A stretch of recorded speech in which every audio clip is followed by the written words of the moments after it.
Hello friends, आज हम discussion करने वाले हैं रीजनिंग। तो ये जो वीडियो रहेगा वो ये इंट्रोडक्शन वीडियो रहेगा बैंकिंग और इंश्योरेंस प्रिपरेशन कैंडिडेट के लिए। चलिए वीडियो शुरू करते हैं। वीडियो शुरू करने से पहले मैं अपने बारे में आपको कुछ बता देता हूँ। मेरा नाम है अक्षय पानीग्राही है। मैं मोर देन 10 ईयर्स हो गया बच्चों को प्रिपरेशन करा रहा हूँ फॉर बैंकिंग, एसएससी, रेलवे। मेरा जो सब्जेक्ट रहेगा यहाँ पे मैं आपको रीजनिंग का logical reasoning, high level reasoning में हेल्प करूँगा। सो देखिए, पहली चीज़ ये है कि हम बैंकिंग का जो प्रिपरेशन करते हैं, रीजनिंग्स का रोल क्या है। देखिए, मैथ और इंग्लिश ऐसे दो पेपर्स हैं जो बच्चों को सबसे हार्ड लगता है, बट रीजनिंग ये एक सब्जेक्ट है जहाँ पे बच्चों को इजी लगता है और स्कोरिंग थोड़ा सा कर सकते हैं, कॉन्फिडेंस देता है। तो लेवल ऑफ डिफिकल्टीज अगर हम देखें, हर एग्जाम में रीजनिंग का कहीं ना कहीं थोड़ा सा लोअर रहता है एज कम्पेयर टू मैथ्स और इंग्लिश। तो हमें क्या क्या चीज़ के ऊपर फोकस करना है सो दैट हमारा एग्जाम्स क्वालिफाई होना जरूरी है, प्लस हमें हाई स्कोरिंग भी स्कोर करना है फॉर बैंकिंग और एसएससी, सॉरी, इंश्योरेंस कैंडिडेट के लिए। तो पहला चीज़ जो आपको फोकस करना है दैट इज योर एक्यूरेसी के ऊपर फोकस करना है। तो मैं आपको पहले चीज़ ये बताऊंगा कि हम एक्यूरेसी के ऊपर किस तरह से काम करेंगे। देखिए, एक्यूरेसी जो है, क्या होता है एक्यूरेसी। चलिए, लेट्स मानते हैं अगर एक बच्चे को 10 क्वेश्चन सॉल्व करता है, ठीक है। अगर एक बच्चा 10 क्वेश्चन सॉल्व करता है और 10 क्वेश्चन उसके 10 से 8 सॉल्व होते हैं, इसका मतलब उसका एक्यूरेसी कितना है, 80% है। उसी तरह से अगर एक बच्चा क्वेश्चन सॉल्व करता है, 10 क्वेश्चन से 10 क्वेश्चन सही करता है, इसका मतलब उसका एक्यूरेसी कितना होता है, 100%। मतलब जितने क्वेश्चंस आपने सॉल्व किए वो सारे क्वेश्चंस आपके सही हो गए, तो इसका मतलब आपका एक्यूरेसी अच्छा है। तो कैसे सॉल्व होगा, जब आपका जो बेसिक कॉन्सेप्ट होगा वो सही होना जरूरी है। और बेसिक कॉन्सेप्ट सही होने के लिए और एक चीज क्या चाहिए, आपको नंबर ऑफ क्वेश्चन सॉल्व करना है। लेट्स एग्जांपल सोचिए, मैं एक टॉपिक आपको पढ़ाऊंगा, उस टॉपिक में 10 क्वेश्चन आपका मैं सॉल्व करा दूं, या 20 क्वेश्चन सॉल्व करा दूं, या 30 क्वेश्चन सॉल्व कर दूं, डजंट मीन कि आपका बेसिक कॉन्सेप्ट सॉल्व क्लियर हो जाएगा। नहीं, ये नहीं होता। ये मैं क्या, दुनिया के कोई भी फैकल्टी के पास चले जाइए, आपका बेसिक कॉन्सेप्ट क्लियर नहीं कर सकता। तो उसके लिए आपको ही सॉल्व करना पड़ेगा क्या, एटलीस्ट 50 नंबर ऑफ क्वेश्चंस। देखिए, 50 नंबर ऑफ क्वेश्चंस अगर आप सॉल्व करोगे तो वो आपके लिए इजी हो जाएगा बैंक्स के कॉन्सेप्ट को क्लियर करने के लिए। प्लस आपका जो क्लैरिटी होता है कॉन्सेप्ट के ऊपर वो बढ़ जाएगा। दूसरा चीज आपको क्या करना है, देखिए हर साल लेवल ऑफ डिफिकल्टीज बढ़ रहे हैं, और इसका रीजन क्या है, कि रीजन है कि न्यू पैटर्न क्वेश्चंस इंट्रोड्यूस होता है। तो हमें हर जो भी साल, जैसे आप लोग मान लीजिए 2020 का क्वेश्चन को एग्जाम के लिए प्रिपरेशन कर रहे हैं, जब 2020 के प्रिपरेशन करेंगे इसका मतलब क्या है, एटलीस्ट आप 2018 और 2019 के जो एसबीआई के एग्जाम्स हुए हैं और आईबीपीएस के जो एग्जाम्स हुए हैं, उन सभी के मेमोरी बेस्ड क्वेश्चंस आप उनको सॉल्व करना जरूरी है। सो दैट क्या आपके अंदर वो कॉन्फिडेंस आएगा कि हाँ, चलिए ये बेसिक कॉन्सेप्ट था, ये मेरा क्लियर हो गया था, ये नए टाइप के क्वेश्चन थे, ये भी मुझसे बन जा रहे हैं। तो ये दो चीज के ऊपर फोकस करना है। पहला चीज क्या, आपको हर चैप्टर से कम 50 क्वेश्चन सॉल्व करने हैं। दूसरा चीज क्या है, आपको previous year question paper solve करनी है। क्लियर, अच्छा। ये दो चीज होगी क्या, इन दोनों से अगर आप करोगे तो इतनी मेरी गारंटी है आपकी एक्यूरेसी बढ़ जाएगी, ठीक है। और मेरी जो वीडियोस आएंगी उनमें से मैं आपको ये दो चीज के हेल्प करने के लिए जरूर हेल्प कर दूंगा। थर्ड चीज में आते हैं, that is your speed and time management. क्योंकि आप लोगों को पता है जो बैंक्स एग्जाम्स होते हैं वो प्री और मेंस होते हैं, मेंस में होते हैं, और उनके सेक्शनल टाइमर होते हैं। लेट्स एग्जांपल रीजनिंग की अगर बात करें प्री में, तो प्री में क्या होता है, 20 मिनट एक सेक्शनल टाइमर होता है, मैथ्स का उस तरह से 20 मिनट का सेक्शनल टाइमर होता है, और इंग्लिश का भी सेक्शनल टाइमर 20 मिनट होता है। तो ओवरऑली आपके पास 1 आवर होता है, और इस 1 आवर के अंदर आपको सॉल्व करने होते हैं 100 क्वेश्चन। अब मान लेते हैं अगर आप 20 क्वेश्चन में कितने सॉल्व कर सकते हैं। देखिए, पहले जो एग्जाम होते हैं 1 घंटा आपके पास होता था। अब उसी 1 घंटे के हिसाब से जिसका जो स्ट्रॉन्ग जोन है, अगर आपका मैथ स्ट्रॉन्ग जोन है, या इंग्लिश स्ट्रॉन्ग जोन है, या रीजनिंग स्ट्रॉन्ग जोन है, तो मैक्सिमम स्ट्रॉन्ग जोन में हम क्या करते थे, हमारा मैक्सिमम टाइम इन्वेस्टमेंट करते थे। बट करंट जो सिनेरियो है वो क्या हो गया है, वो सेक्शनल टाइमर फिक्स हो गया है। तो उस चीज को अगर आपको ओवरकम करना है तो आप क्या करेंगे, लेट्स एग्जांपल सोचिए आपका बेसिक कॉन्सेप्ट क्लियर हो गया है, आपने प्रीवियस क्वेश्चन पेपर सॉल्व कर लिया। अब आप क्या करेंगे, 20 मिनट का टाइमर सेट करेंगे, ठीक है। ये दो सेट्स में कर सकते हैं, अगर आप मैन्युअली 20 मिनट का टाइमर सेट कर सकते हैं, 20 से 30 क्वेश्चंस आप रैंडमली पिक कर सकते हैं नेट से, उनसे सॉल्व कर सकते हैं, और एटलीस्ट आप मॉक टेस्ट दे सकते हैं। देखिए मॉक टेस्ट देने से क्या फायदा होगा कि उसमें से टाइमर ऑलरेडी दिया गया होगा और ऑलरेडी उसमें 35 क्वेश्चन होंगे, 35 क्वेश्चन होंगे।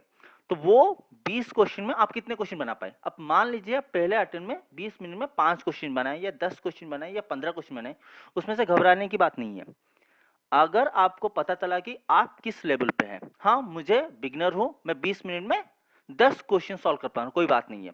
जैसे आप रेगुलरली हर दिन, जिस तरह से मैंने लिखा है, कम से कम 2 मॉक टेस्ट और एक प्री के लिए, 2 एक मेंस के लिए और 2 प्री के लिए, अगर आप 3 टेस्ट देते हैं, इनिशियली ये पॉसिबल नहीं है, आप इनिशियली एटलीस्ट ट्राई करिए एक एक। अब बच्चे यहाँ पे क्वेश्चंस करेंगे, सर हम तो बिगनर हैं, हमें तो कुछ टॉपिक्स आता नहीं है, हम किस तरह से सॉल्व करेंगे। तो आप इनिशियली मत दीजिएगा, जैसे आपके कम से कम 5 से 6 क्वेश्चन चैप्टर्स कंप्लीट हो जाएं, ठीक है। जैसे मैं बताऊंगा आपको, जैसे मेरे आप वीडियोस फॉलो करते रहेंगे तो मैं आपको बताऊंगा कि कब आपको मॉक टेस्ट देना शुरू करना है। तो जैसे मैं बोलूं तब उस तरह से मॉक टेस्ट शुरू करने हैं। तो बेसिकली ये उन बच्चों के लिए है जो बच्चों का प्रिपरेशन कंप्लीट हो गया, ये वाला सेट, ठीक है। तो ये जस्ट अ सेकेंड। सो तो ये उन बच्चों के लिए है जो बच्चों का प्रिपरेशन हो गया है, वो अभी एडवांस लेवल में पहुंच चुके हैं, तो उनके लिए, बच्चों के लिए है। तो 2 प्री के लिए और एक मेंस के लिए एग्जाम देना है। अच्छा, और एक चीज हम यहाँ पे याद रखेंगे, देखिए जब आप प्रिपरेशन सॉल्व करेंगे, जैसे मैंने यहाँ पे बताया कि आपको 50 क्वेश्चन सॉल्व करने हैं, तो 50 क्वेश्चन किस तरह से सॉल्व करने हैं।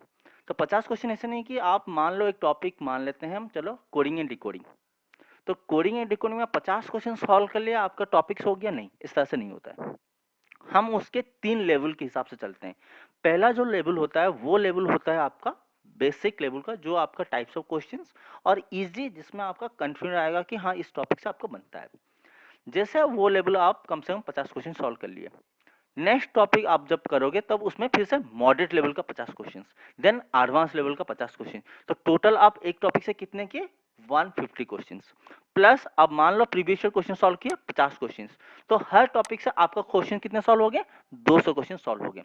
होप आपको ये क्लैरिटी आ गया होगा।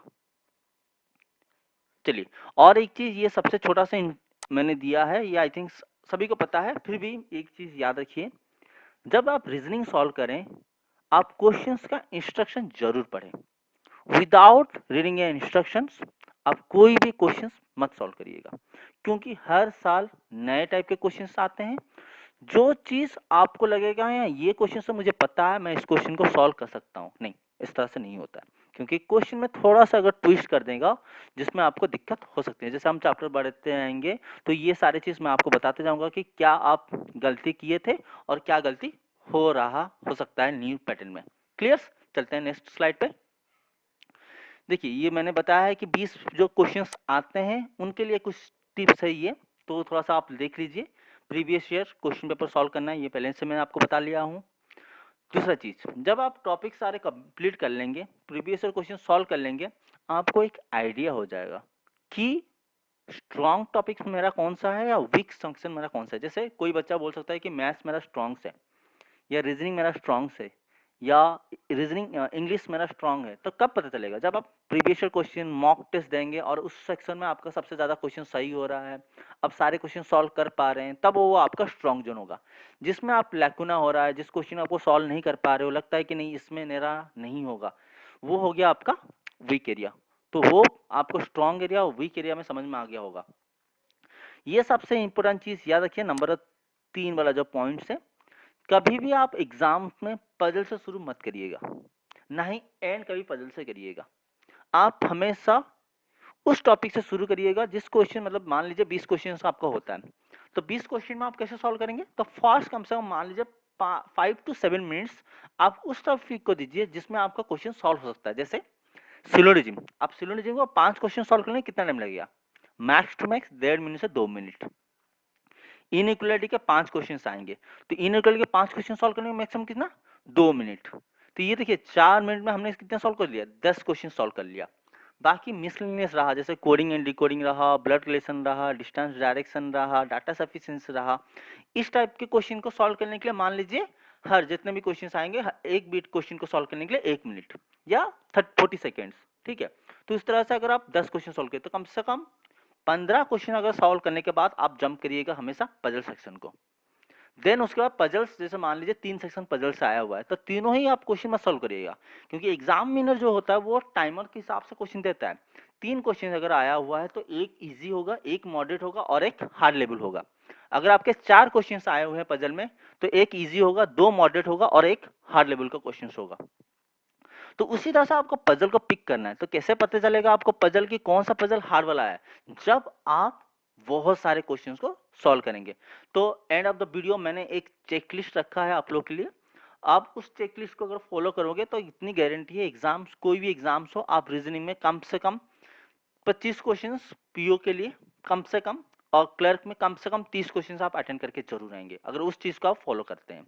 चलिए नेक्स्ट चीज, इजी और स्कोरिंग टॉपिक को पहले आप सॉल्व करना है। जैसे मैंने पहले बता दिया है आपको, जिस क्वेश्चन को सॉल्व करने में आपको ज्यादा टाइम लगेगा आप उस क्वेश्चन को हमेशा छोड़ दीजिएगा। देखिए ये यहाँ पे एक लाइन याद रखिएगा, एग्जामिनर में वो बच्चा सिलेक्ट होता है एग्जाम में, क्योंकि देखिए लाखों बच्चे प्रिपरेशन करते हैं, लाखों बच्चे सिलेक्ट नहीं होते हैं, उनमें से सिर्फ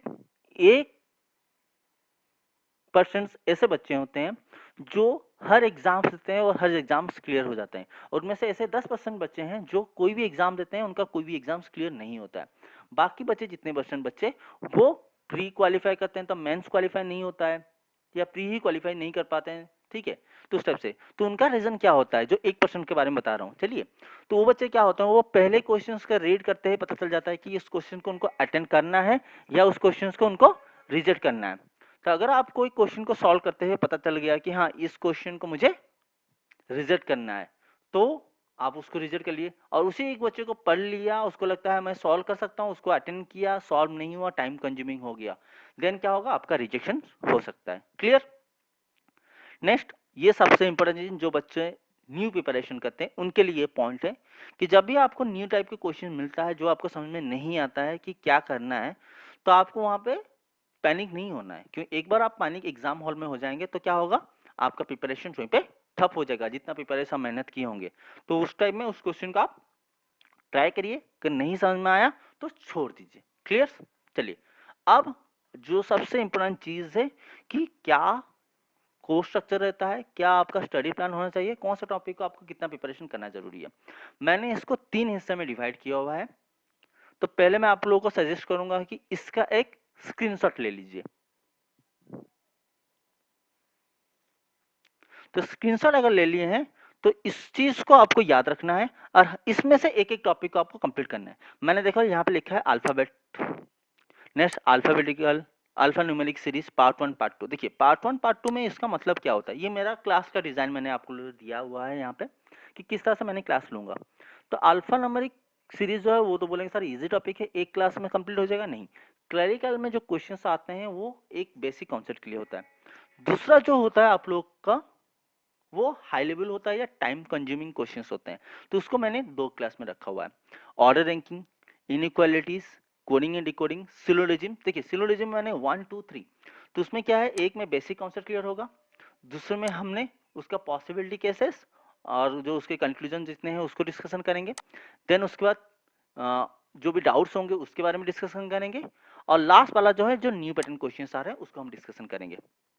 next blood relations, distance directions, input output, data sufficiency, decision making, data flow diagram. देखिए ये जो decision making data flow diagram ये जो दो हैं, ये दो आप मान लो एग्जाम में नहीं आ रहे, नहीं आ रहे, आ भी सकते हैं नहीं भी आ सकते हैं, तो ओवरऑल हमें उनके बारे में पता होना जरूरी है।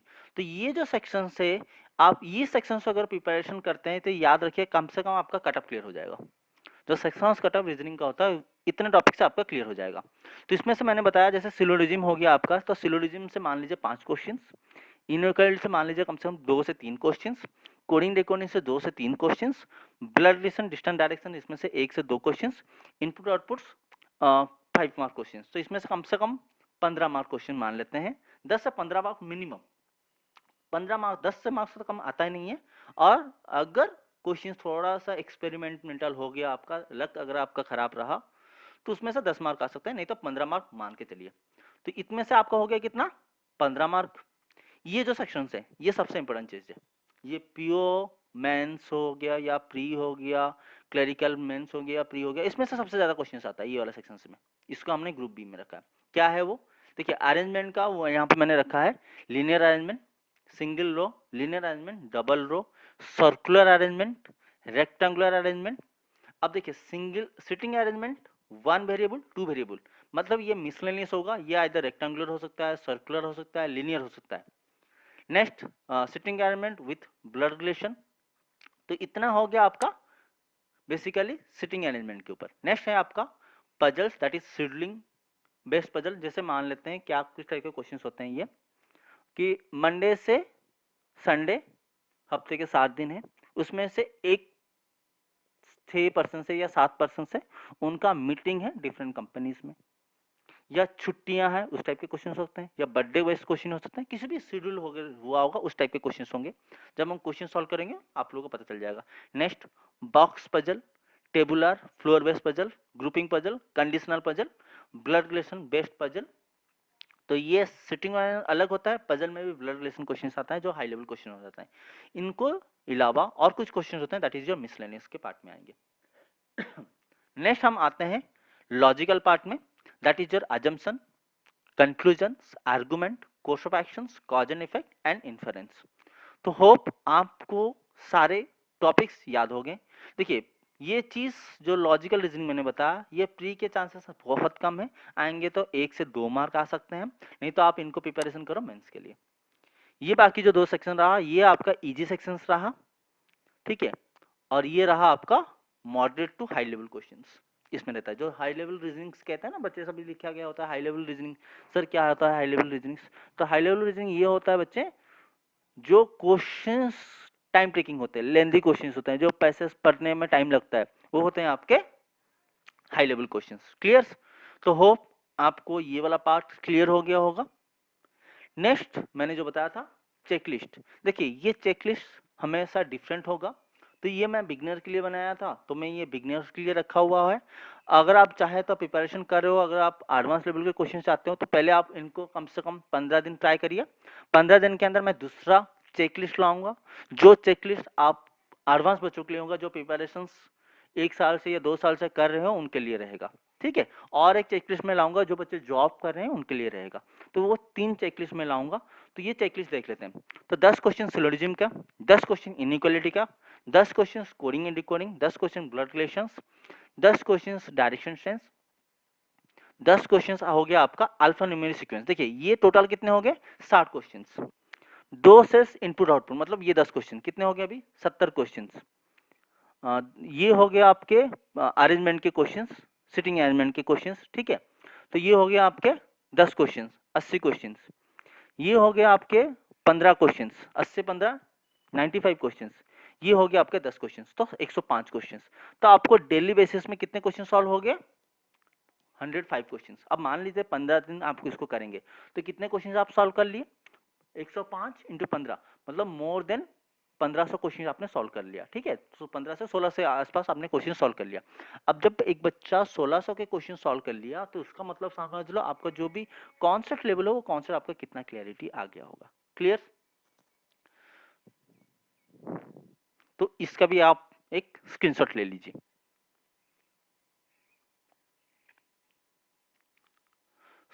आज के लिए इतना ही। अगर आपको ये वीडियो अच्छा लगा होगा तो आप वीडियो को लाइक करिएगा, अपने दोस्तों के साथ शेयर करिएगा, ठीक है। और ये सारे वीडियोस और मुझे फॉलो करने के लिए आप कंप्यूटर अड्डा सब्सक्राइब कर सकते हैं। Thank you.